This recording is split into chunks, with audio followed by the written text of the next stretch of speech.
vamos a iniciar con la clase de ecología. Les doy la bienvenida. Quisiera saber si tienen alguna duda o pregunta sobre las tareas, sobre las clases, sobre los temas. ¿Nada? ¿Todo bien? ¿Sin problema? Sobre el tema de la semana pasada hablamos sobre huella hídrica. ¿Recuerdan eso? Bueno, pues hoy, gracias. Pues hoy vamos a continuar hablando sobre huella hídrica, pero más específico sobre una zona que ustedes conocen muy bien, que es la cuenca del río Mololoa. Me van a decir dónde está esa cuenca del río Mololoa. Pues es exactamente la zona donde nosotros vivimos. La ciudad de Tepic está asentada sobre la cuenca del río Mololoa. Entonces es muy importante que ustedes conozcan las características que tiene esta cuenca, porque de ella es de donde nosotros obtenemos nuestros servicios ambientales para poder vivir. Quiero platicarles que este trabajo que les voy a presentar fue mi trabajo de tesis para realizar el doctorado en ciencias ambientales. Fue una partecita del trabajo de tesis. Mi trabajo de tesis se llama Vulnerabilidad hídrica de la cuenca del río Mololoa. Y para conocer la vulnerabilidad necesitaba sacar los datos de la huella hídrica. Entonces lo que hice fue calcular la huella hídrica de la cuenca como una de las partes de este trabajo de investigación para obtener mi doctorado en ciencias ambientales. Y eso es lo que les voy a presentar el día de hoy, para que conozcan un poquito más de nuestra zona.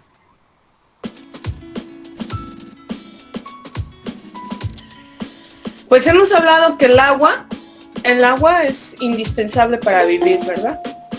O sea, si no hay agua, no tenemos vida, no podemos vivir. Todo lo que hacemos, lo hacemos y necesitamos el agua para realizarlo.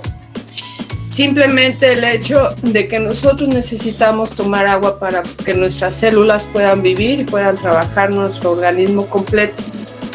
Si no hay agua, nos deshidratamos y podemos morir.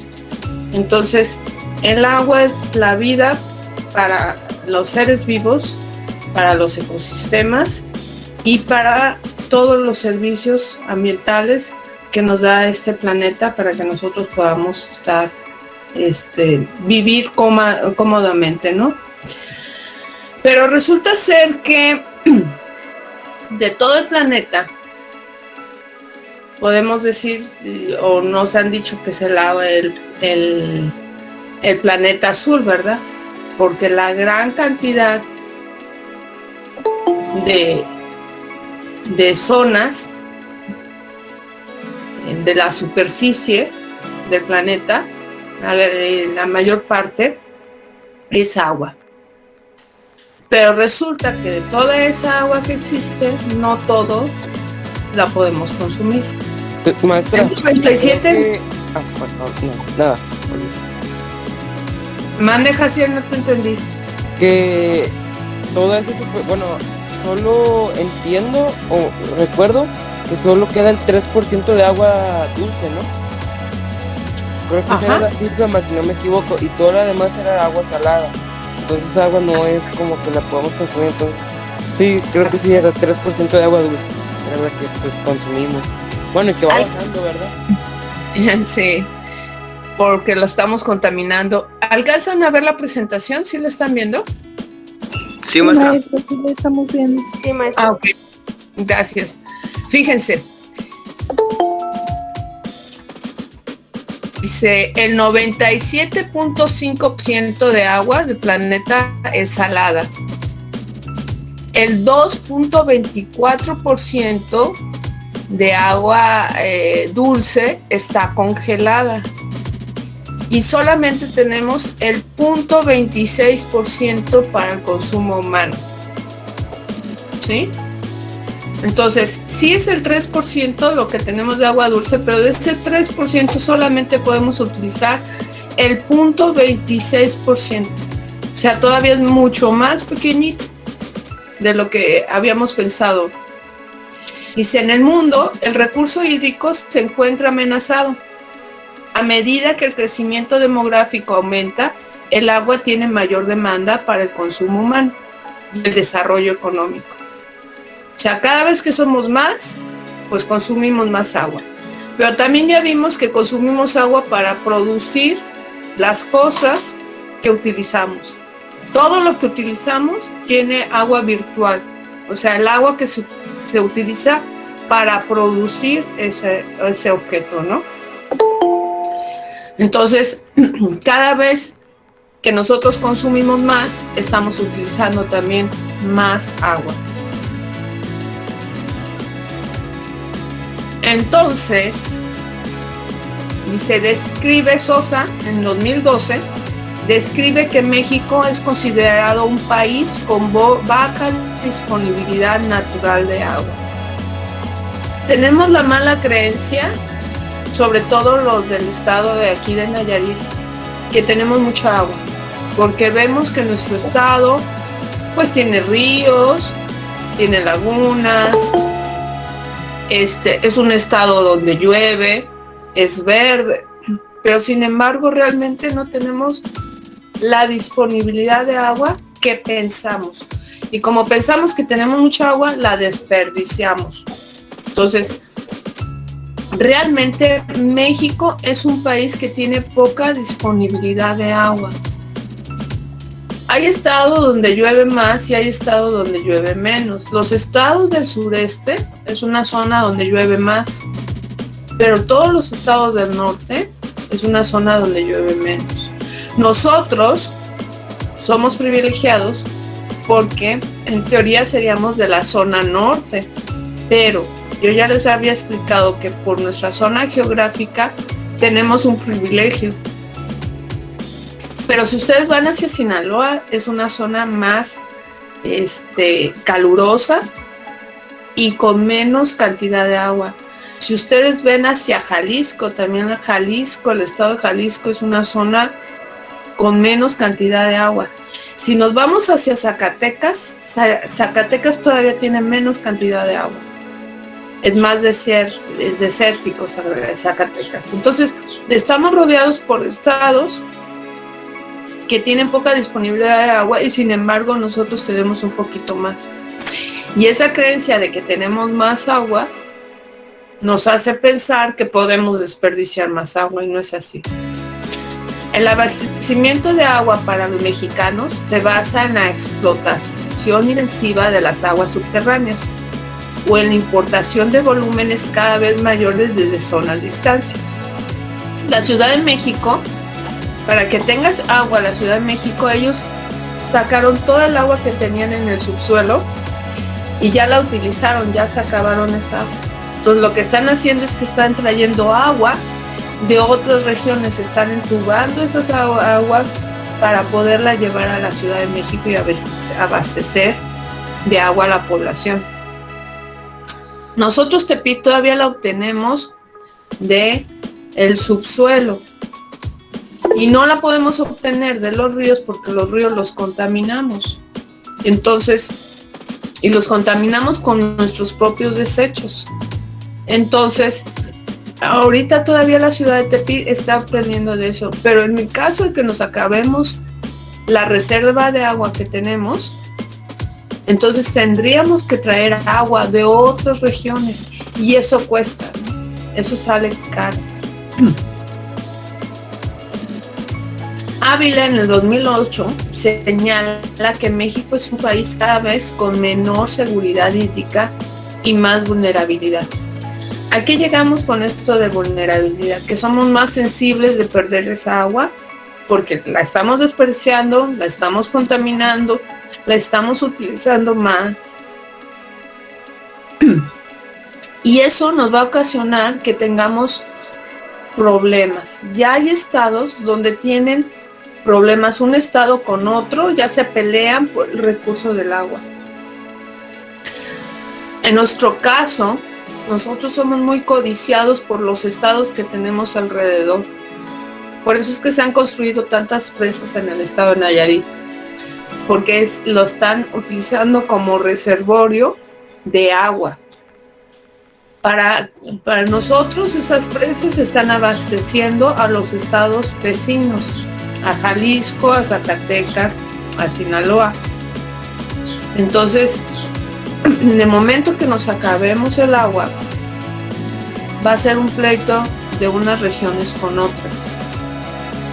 Por eso es seguridad hídrica. Con menor seguridad hídrica y mayor vulnerabilidad a que tengamos problemas y escasez de agua. La vulnerabilidad es la susceptibilidad de recibir un daño y su capacidad de adaptación.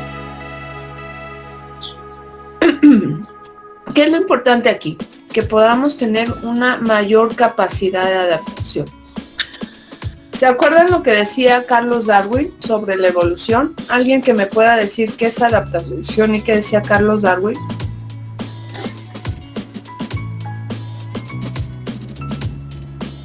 ¿Nadie se acuerda qué es adaptación? ¿Se acuerdan que les platiqué de las jirafas, de los cuellos de las jirafas?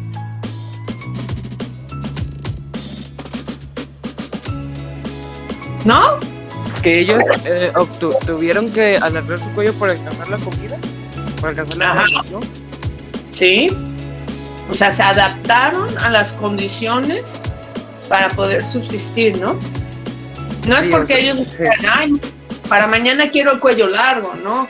Hubo una mutación de uno que nació con cuello largo y eso le favoreció, porque en ese momento las situaciones ambientales estaban críticas para los que se alimentaban de los pastos. Entonces, no había comida suficiente y el que tenía el cuello largo pudo llegar a las hojas de los árboles y alimentarse de los árboles. Y eso favoreció para que se pudiera reproducir y pasar del cuello largo a los demás. Se adaptó a las condiciones ambientales. Bueno, concuerdo. Que las condiciones ambientales que estamos teniendo, cambio climático, nos está haciendo que las cosas cambien. ¿Qué tenemos que hacer?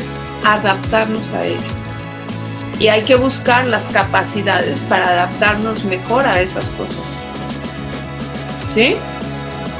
¿Entendieron cuál es la idea de adaptación? Sí, maestra.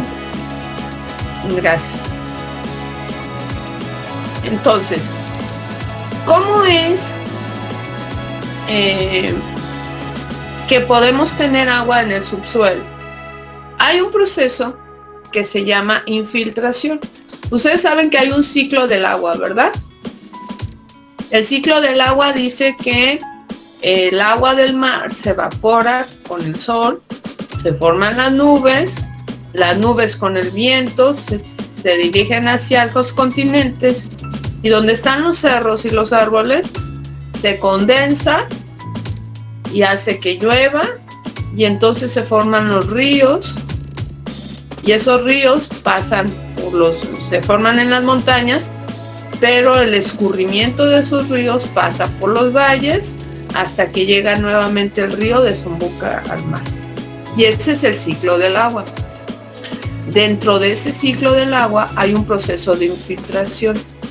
No todo el agua que cae de la lluvia se escurre, sino que hay agua que a través de las raíces de los árboles se va a infiltrar por el suelo y va a llegar a cuevas que están en el subsuelo, abajo, y se va a formar depósitos de agua.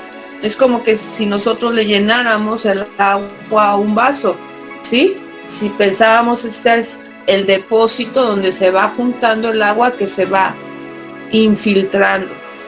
Pero para que se infiltre esa agua se requiere que sí existan los bosques, la selva, las zonas de manglares. Porque es a través de ese proceso como se va a poder infiltrar. Y todo esto sucede en una zona que nosotros le llamamos una zona geográfica, con características de ecosistema y le llamamos cuenca. Una cuenca hidrológica. Entonces, la cuenca es el espacio ecogeográfico, eco de ecología, de ecosistemas. Geográfico es de zonas y de formas, de montañas, de llanuras, de planicies, donde ocurre el ciclo del agua.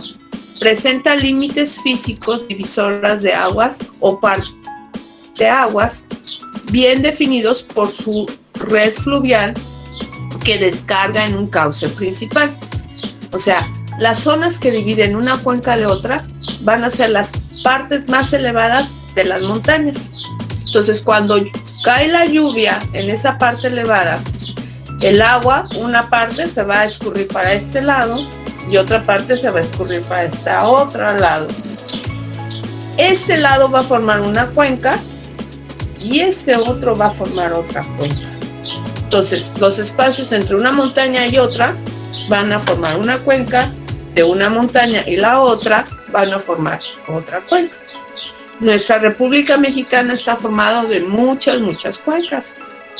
Nayarit tiene varias, pero una de las cuencas principales, por ejemplo, tiene la cuenca del río San Pedro, la cuenca del río Acaponeta, y una de las cuencas principales es la cuenca del río Santiago.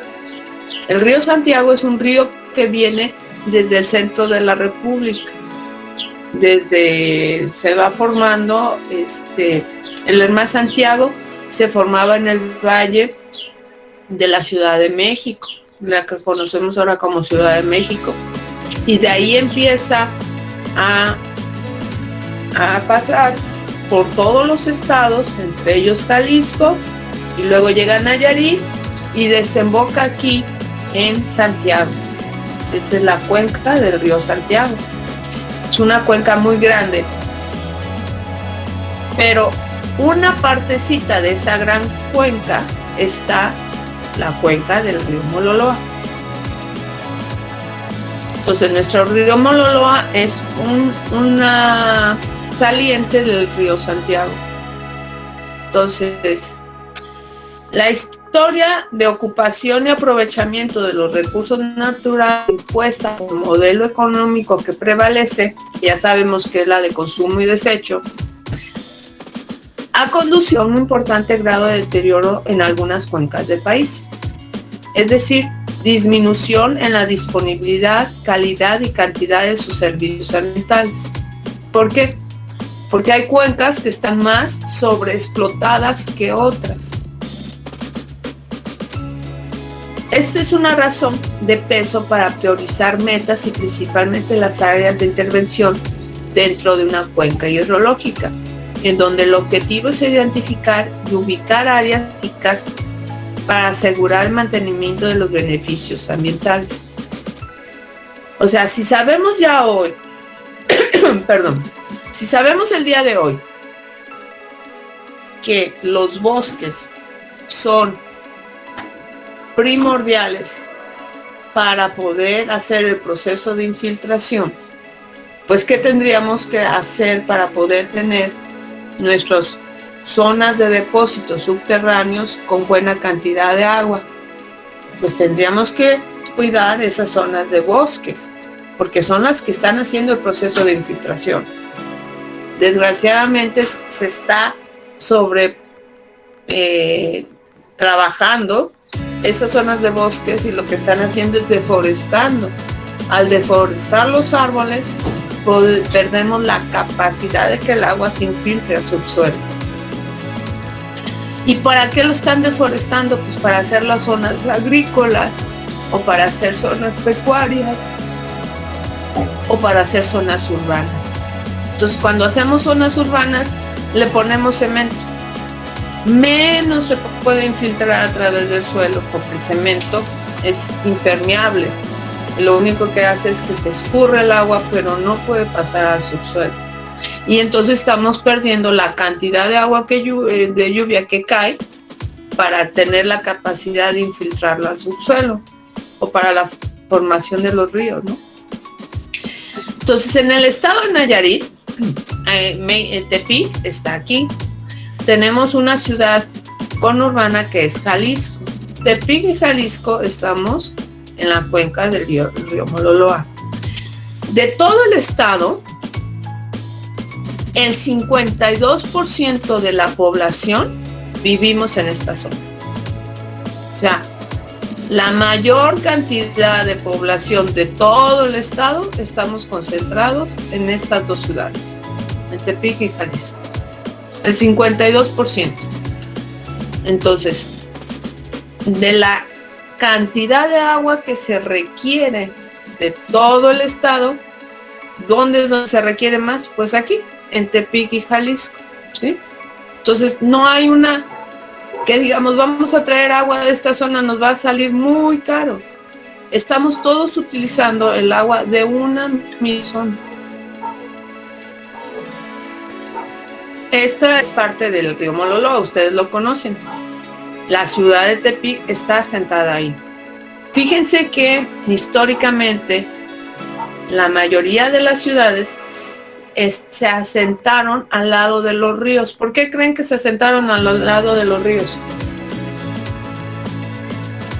¿Por qué Tepic está al lado del río Mololoa?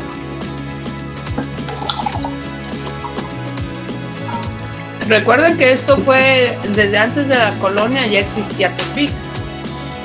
Ya había un grupo de personas que vivían aquí, después nos colonizaron y los españoles siguieron fincando sus casas arriba de lo que ya estaba. ¿Por qué creen que lo hicieron los primeros habitantes al lado del río Mololoa? Fue como para tener mayor facilidad de conseguir el agua, ¿no? Exactamente, para tener la mayor facilidad de conseguir agua. Y en el agua, en los ríos, pues se encuentran recursos, ¿no? Encuentran los peces en los que pueden comer y pueden utilizar esa agua para la agricultura, para la ganadería, para sus animales, para sus casas. Entonces, la mayoría de las ciudades se fundaron a un lado de un río. El problema es que empezamos a producir una gran cantidad de desechos. Entre más se concentra la población, producimos más desechos. Y esos desechos, como no hallaban dónde ponerlos, dijeron al río. Los ponemos al río, a cabo que la corriente se los lleva, ¿verdad? Y esos desechos no van a estar ahí mucho tiempo porque la corriente se los está llevando. El problema es que en nuestro caso ya viene el río contaminado desde la Ciudad de México. Va pasando por los demás estados y se sigue contaminando. Cuando llega por aquí, recuerden, el río Mololoa es un bracito del río Santiago. Cuando llega por aquí, nosotros ya traemos contaminación de los otros estados. Y además le echamos los desechos de nuestra ciudad y de Jalisco.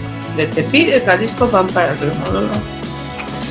Cuando por fin llega hasta Santiago, pues ese río ya va muy contaminado. Y al final desemboca al mar y contaminamos el mar. El problema es la cantidad que producimos de desechos y el tipo de desecho que producimos.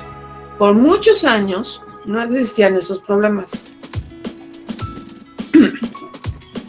Tenemos 10,000 años de existencia como especie Homo sapiens sapiens, ya como civilización, 10,000 años. Durante 10,000 años todos habíamos vivido y sin problemas. El problema los tenemos en el último siglo, ¿no?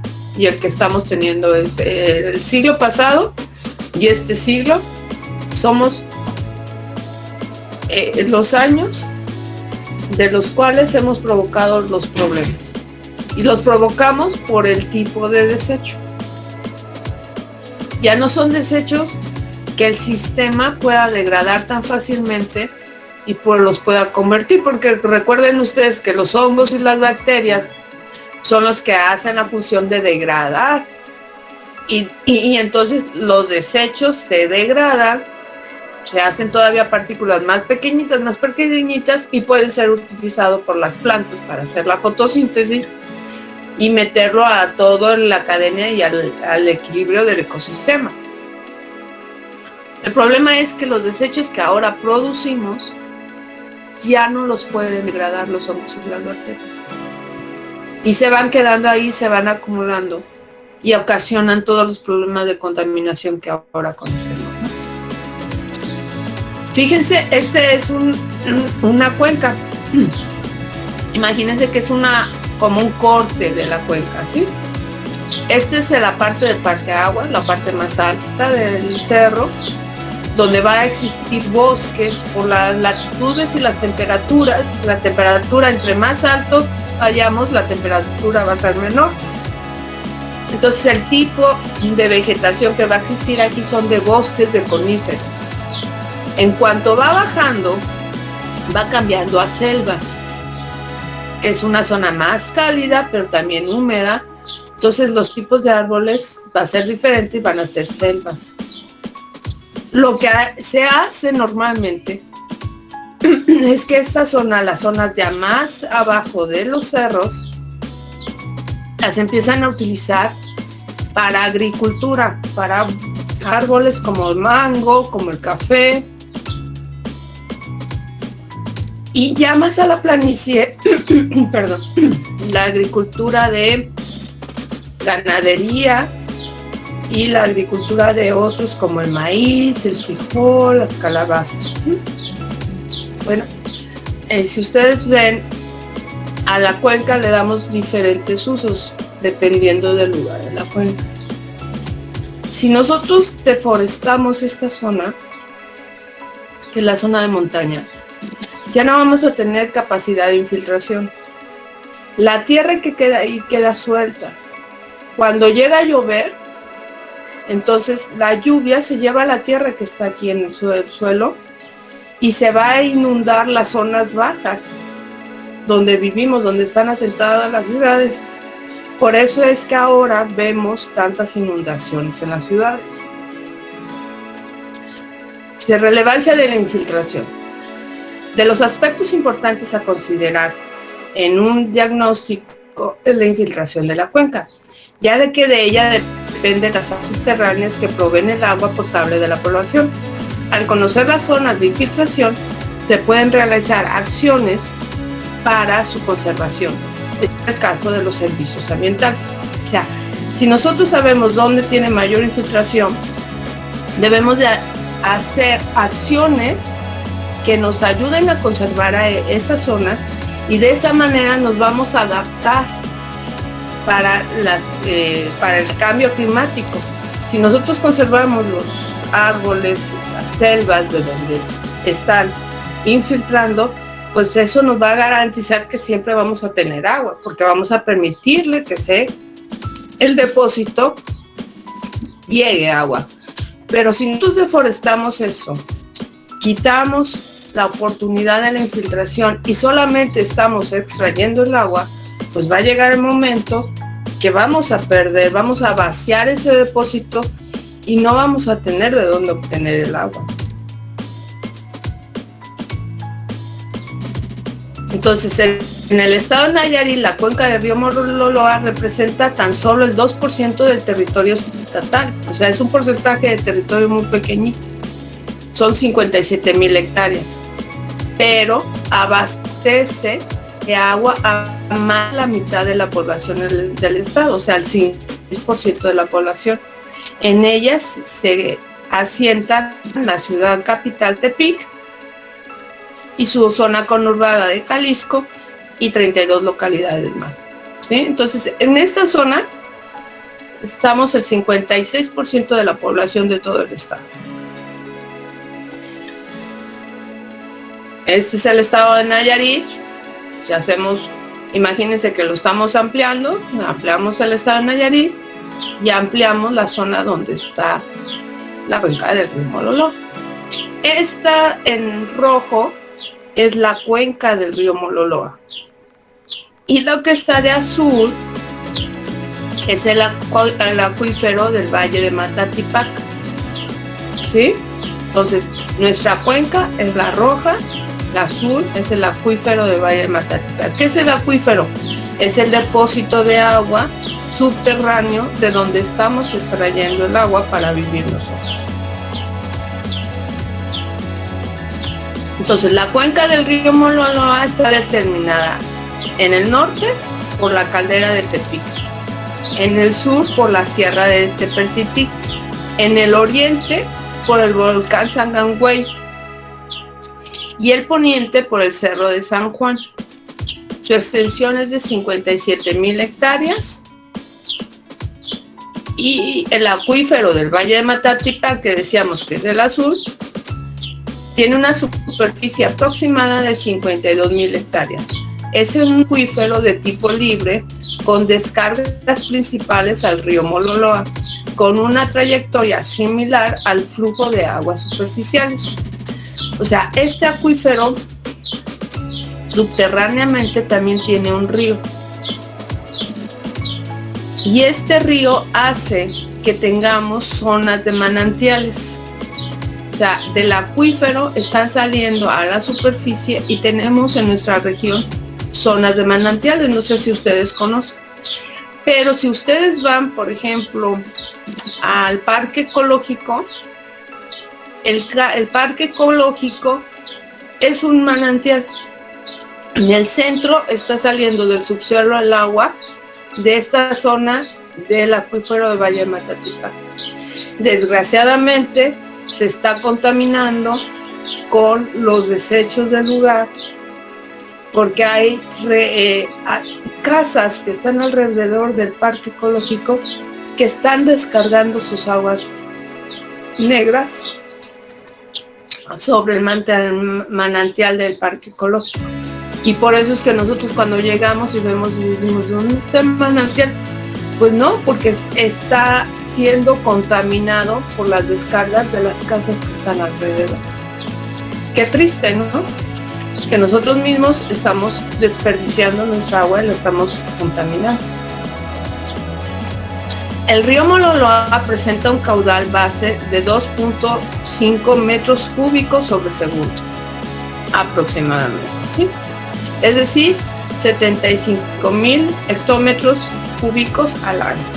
O sea, si nosotros tuviéramos que el río Mololoa estuviera limpio, sin contaminantes, tendríamos el agua suficiente para abastecer toda la ciudad sin problemas, para abastecer la agricultura, la ganadería sin problemas. El problema es que está contaminado. Bueno, entonces hasta aquí, ¿dudas, preguntas? ¿No? Fíjense que dentro de lo que yo investigué, pues es algo muy, muy triste, porque decíamos que la cuenca está rodeada de cerros, ¿no? Y en los cerros normalmente tenemos las zonas de bosques y de selvas. Esta parte gris, esta es una imagen de satélite del año 2000 y esta fue la del 2011. Yo uso las imágenes de satélite y las identifico, las analizo y las formo en mapas, ¿no? Para que sean visibles a través de un mapa. Entonces hice el mapa del año 2000 y el mapa de 2011. Fueron la diferencia 11 años, ¿sí? La zona gris, fíjense, la zona gris es la ciudad de Tepic y este chiquito es la ciudad de Jalisco. Quiero que vean cómo creció del año 2000 al 2011. ¿Lo notan la diferencia? La ciudad de Tepic y la ciudad de Jalisco. Bueno, todavía la ciudad de Tepic creció más hacia este lado, que es otra cuenca. Todo lo que le llaman la cantera, creció para acá la cantera, ¿sí? Entonces todavía se hizo mucho más grande y sin embargo, aunque la cantera está del otro lado de la cuenca se está utilizando el agua de esta cuenca para la cantera, ¿sí? Entonces, vean cómo creció. Ahora, esta zona de aquí es una zona de selvas. Creo, y la parte que es amarilla es zona agrícola y pecuaria, o sea, de agricultura, principalmente caña, que es lo que se produce aquí en esta zona, y para ganadería, para hacer pastizales, para que las vacas tengan alimento y para que puedan pastar, ¿no?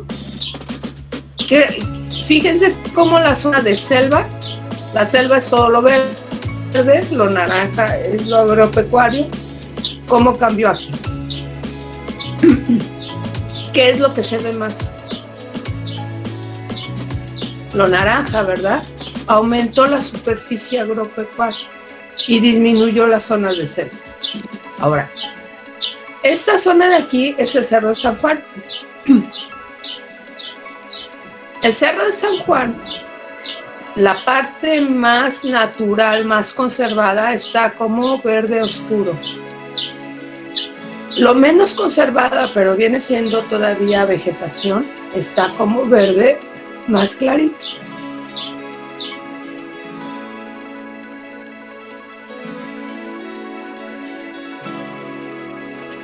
Como verde más clarito, ¿sí? Esa zona se le llama vegetación secundaria porque se ha perturbado un poco. Han deforestado un poco, pero todavía tiene vegetación que si nosotros lo dejáramos que creciera, que se recuperara, volvería a ser un bosque. Sería muy importante que nosotros conserváramos toda esta zona de vegetación secundaria para que se convirtiera en bosque. Pero quiero que vean esta parte. ¿Qué pasó aquí? El verde claro se perdió. Perdimos la vegetación secundaria. ¿Para qué? Para agricultura y para las zonas urbanas. Vean cómo cada vez están creciendo los fraccionamientos hacia el Cerro de San Juan. Acaban de poner el nuevo que ahora es biosfera, ¿no? Que para mí es hasta una burla con el nombre que le pusieron, biosfera.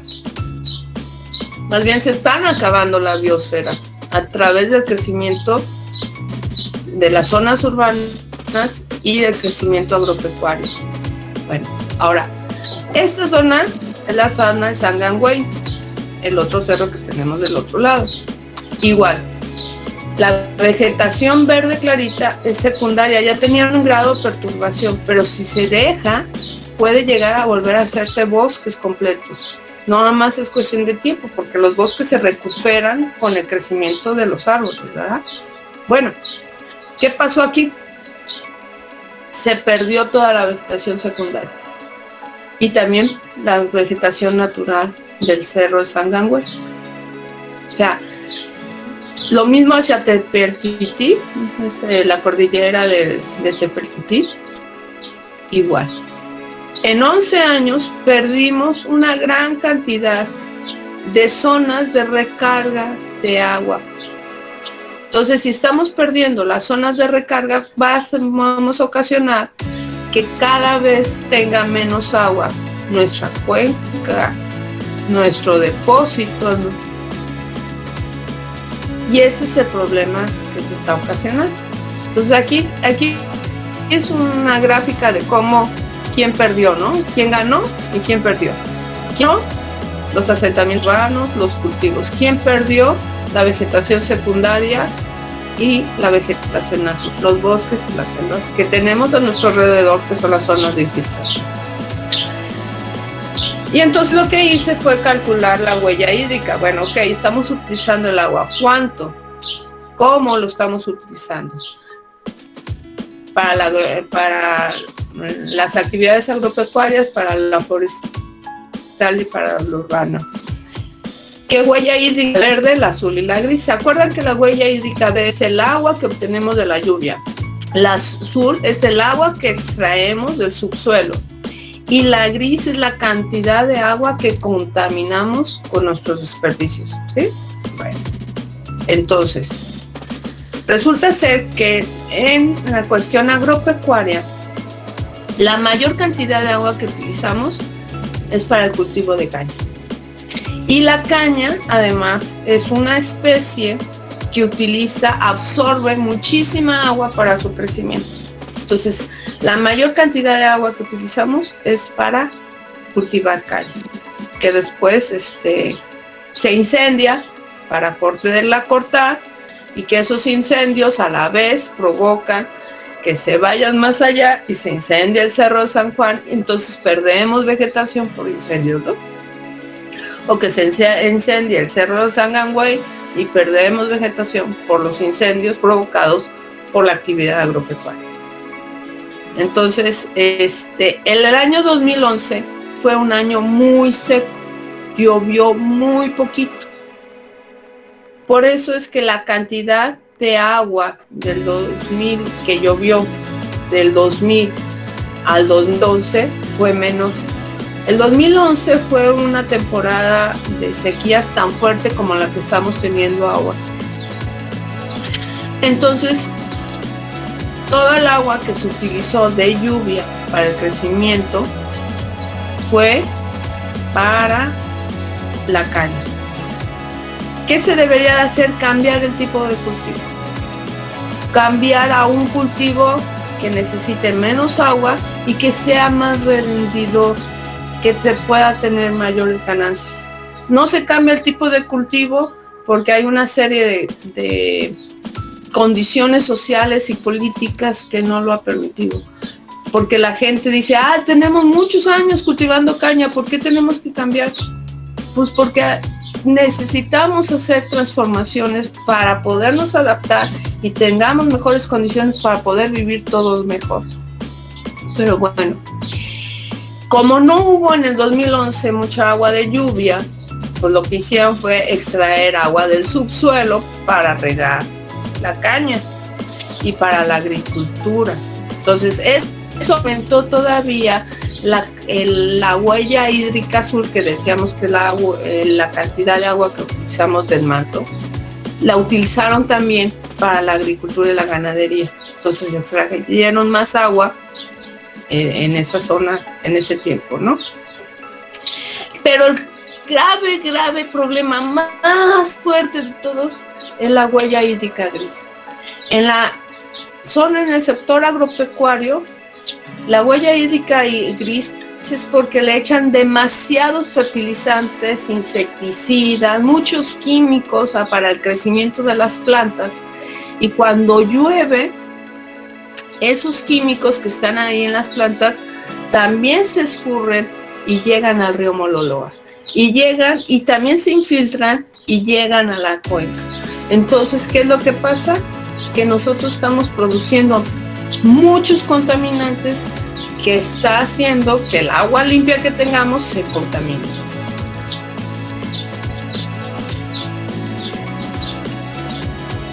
Se necesita agua verde para los bosques y se necesita agua azul para los bosques y las selvas. O sea, se requiere la lluvia para poder tener bosques y selvas. Si nosotros estamos utilizando esa lluvia para la agricultura, le restamos oportunidad de que los bosques y las selvas tengan agua para su crecimiento.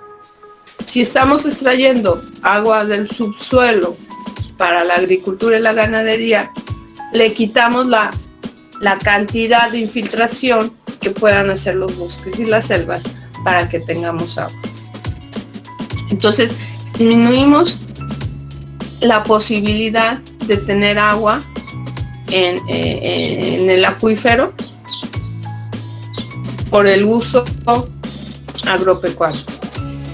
Pero el uso más fuerte es la huella hídrica azul del sector urbano.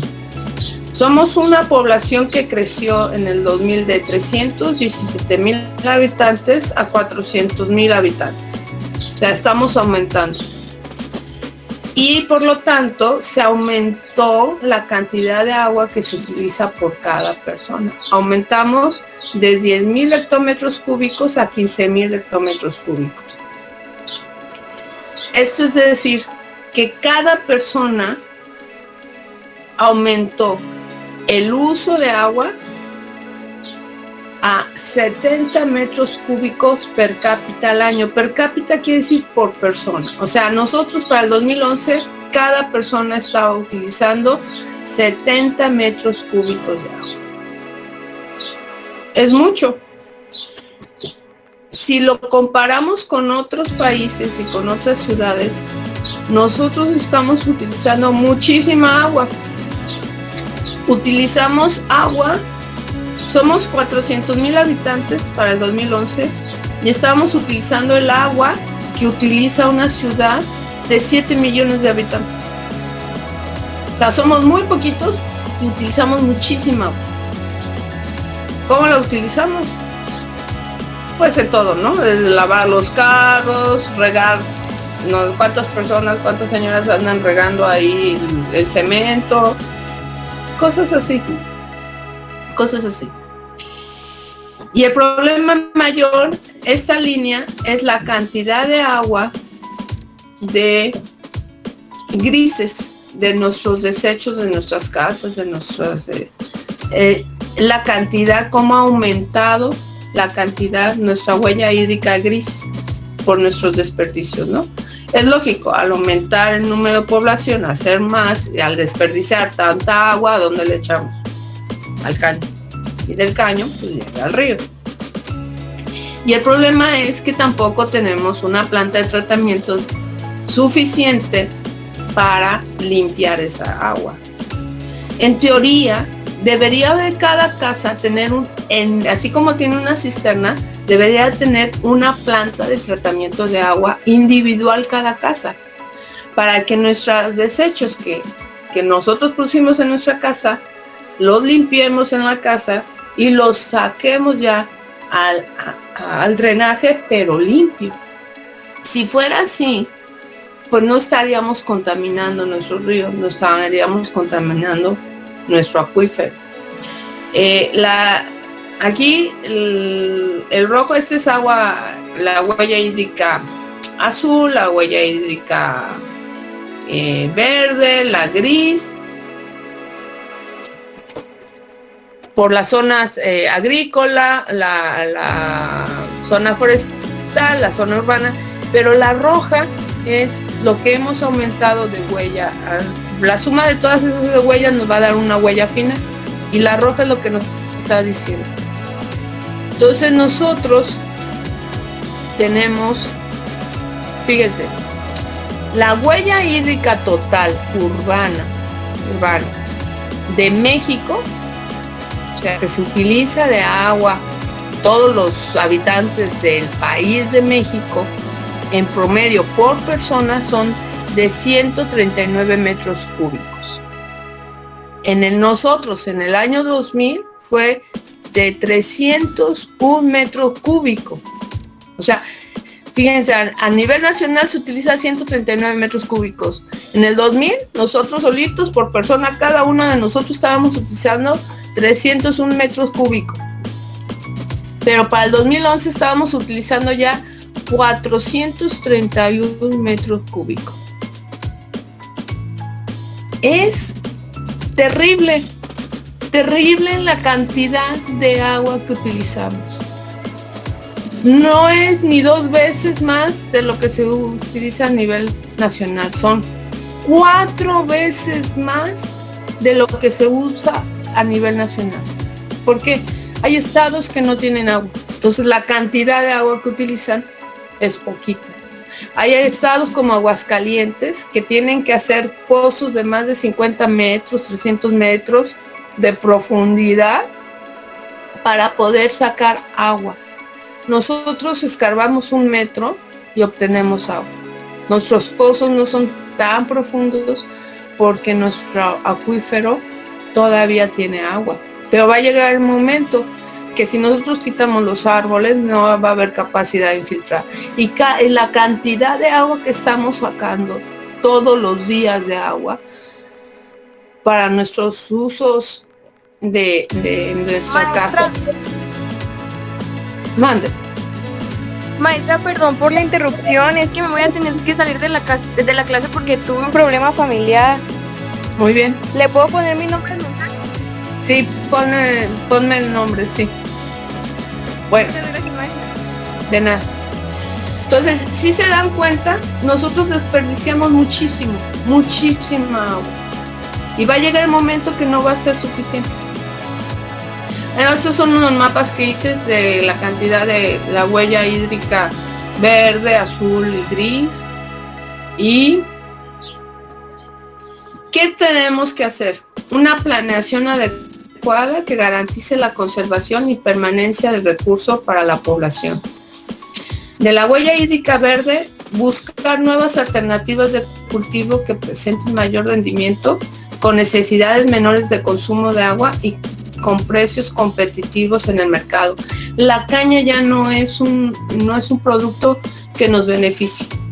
Ya el costo, el precio del azúcar ya es muy bajo, les cuesta más la producción que lo que realmente tienen de ganancias.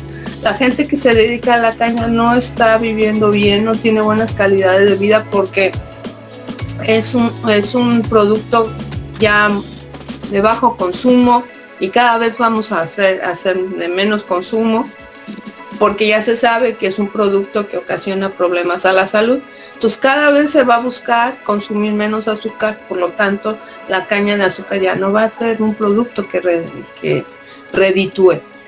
Pero sí es un producto que extrae mucha agua y que contamina en la forma en que lo hace, ¿no? El quemar está contaminando, tenemos contaminación atmosférica y tenemos un gasto excesivo de agua por ese producto. Entonces hay que cambiar a buscar otro tipo de agricultura que sean más redituables y que tengan menos problemas, menos impactos ambientales en la cuenca.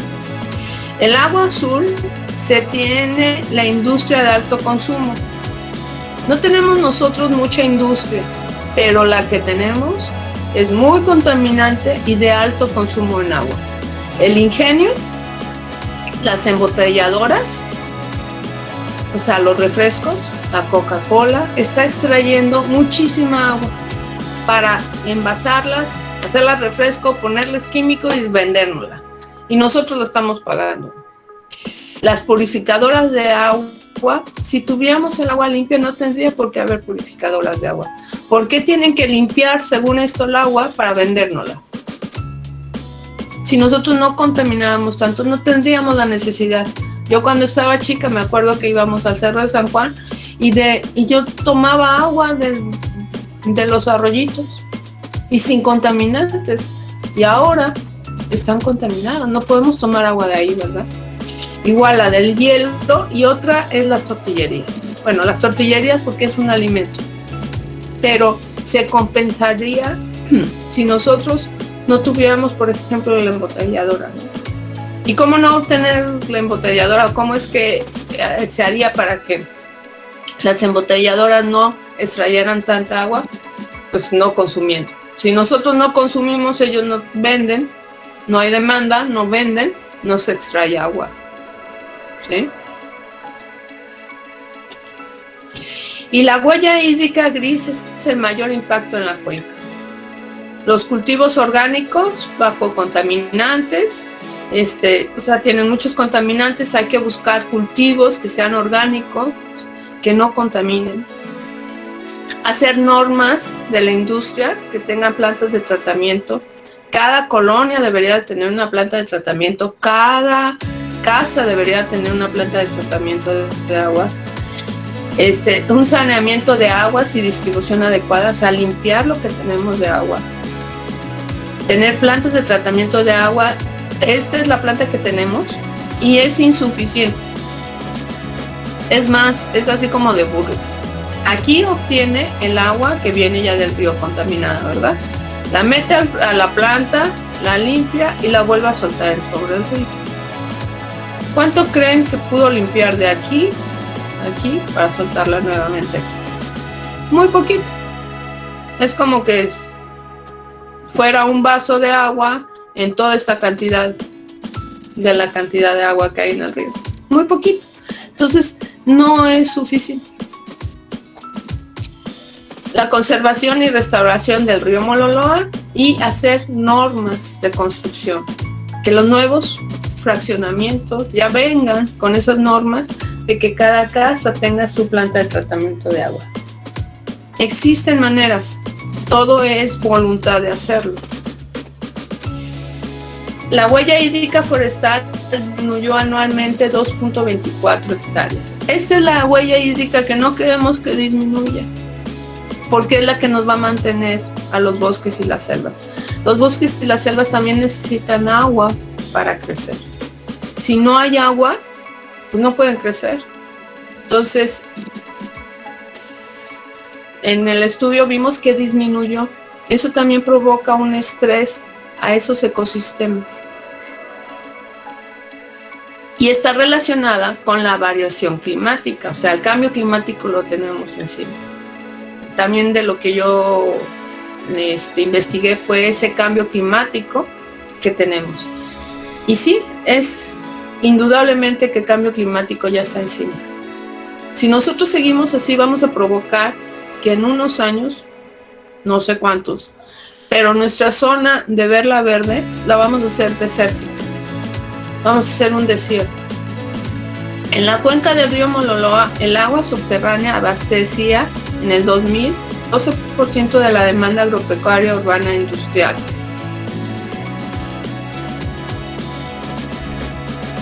Pero después aumentó, se incrementó a más del doble, o sea, al 26% para esa demanda. Aumentaron las zonas agrícolas, la industrial y la urbana, y se incrementó la cantidad de agua para utilizarla para eso.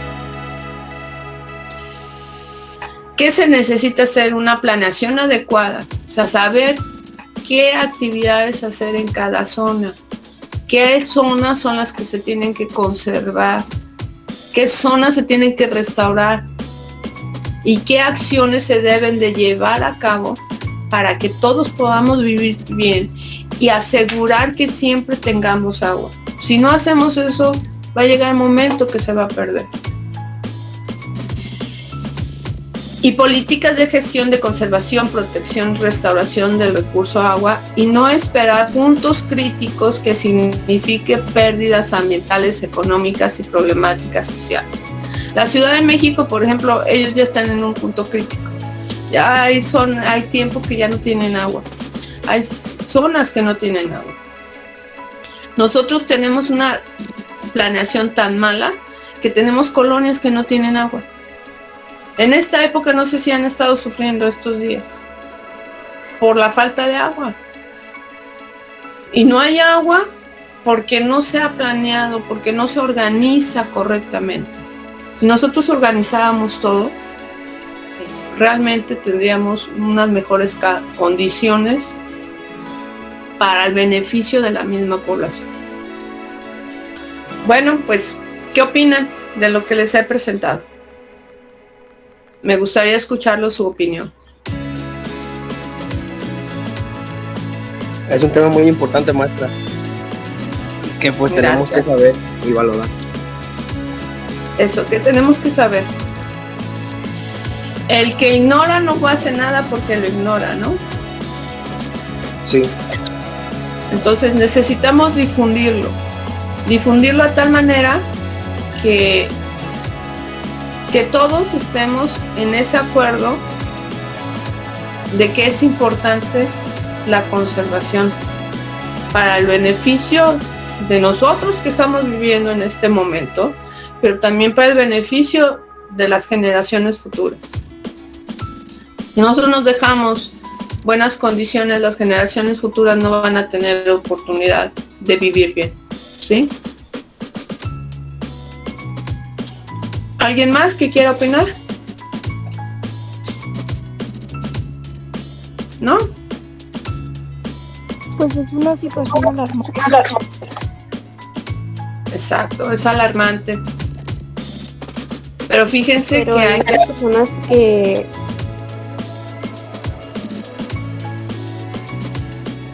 que como que muchas veces no miden las consecuencias, o a veces piensan que no es cierto nada de eso que pasa. así es. ¿Por qué? Porque queremos tapar los problemas. Ahora, hay un dicho, no tapes el sol con un dedo. O sea, si tú le haces así al sol, lo tapas, ok. A mi perspectiva lo tapas, pero no es verdad que lo estás tapando. El sol está ahí. Bueno, eso es lo que pasa. La gente dice, si yo cierro los ojos y no me entero, no va a suceder. Y no es cierto. Las cosas están sucediendo. Y las cosas van a suceder. ¿Qué es lo que hay que hacer? Abrir los ojos y decir, ok, sin miedo, porque no podemos hacer algo si tenemos miedo. El miedo paraliza. Entonces, sin miedo es abrir los ojos y decir, las cosas están así. ¿Cómo las vamos a resolver para estar mejor? A eso se le llama capacidad de adaptación. A eso es el punto de la capacidad de adaptación. Y como decía Darwin, el que no se adapta se extingue. Los humanos estamos en ese punto. O nos adaptamos y buscamos nuestra capacidad de adaptación, pero necesitamos abrir los ojos, ver los problemas y resolverlos. Estoy segura que ustedes pueden tener ideas para resolver estos problemas. Estoy segura que ustedes van a estar en un futuro en esos puntos adecuados para tomar las mejores decisiones para resolver estos problemas. Porque todas las profesiones tienen que pasar hacia un desarrollo sustentable, pensar hacia el desarrollo sustentable. Nuestra forma de ver las cosas debe de ir ya más allá, hacia ese camino, a pensar siempre hacia un desarrollo sustentable en todos nuestros ámbitos, en el ámbito en los que nos toque vivir. Yo les decía, busquen su ambiente es lo que está a su alrededor. ¿Qué pueden hacer ustedes? ¿Qué pueden hacer ustedes como persona? ¿Cómo pueden hacerlo como familia? ¿Qué pueden hacer como colonia, como región, como municipio, como estado? Y al hacer eso, estamos favoreciendo a nivel nacional y a nivel mundial. Pero lo tenemos que pensar. Y para eso hay que conocer. Y eso es lo que yo estoy tratando, que ustedes conozcan. Que lleguen a ese punto de pensamiento, de análisis y que conozcan. Porque se van a enfrentar con cosas. El cambio climático es un hecho. Es un hecho. Lo estamos viviendo día a día, es un hecho. Están disminuyendo nuestros recursos, es un hecho. ¿Cómo vamos a hacer para que esos recursos no disminuyan o que puedan aumentar un poquito más? Hablando, pensando, desde quién nos dirige, desde la parte de saber hasta por quién voy a votar, analizar y luego exigir que se cumplan los acuerdos. Luego ver a nivel nacional y a ver a nivel internacional cómo están las cosas, ¿no? ¿Cómo es que el país de México está dejando que lleguen extranjeros, empresas extranjeras a extraer nuestros recursos? Lo están vendiendo por una bicoca, ¿no? Ahora sí como los españoles con los mexicas, cambiando los recursos, el oro, por espejitos. Eso no está yendo nuevamente. ¿Y por qué? Pues porque la población... ¿Se acuerdan que yo les decía, hay una palabra que se llama ignorancia? Ignoramos y dejamos que nos vendan. Debemos de cambiar ese punto. En ustedes depende, porque les va a tocar vivir. Ya lo están viviendo. Muchas gracias por todo. Que estén muy bien, que tengan buen día. Igual, Y nos maestra. vemos. Gracias, maestra. Gracias a ustedes. Hasta luego. Hasta luego, bye. Gracias, maestra. A ustedes, muchas gracias.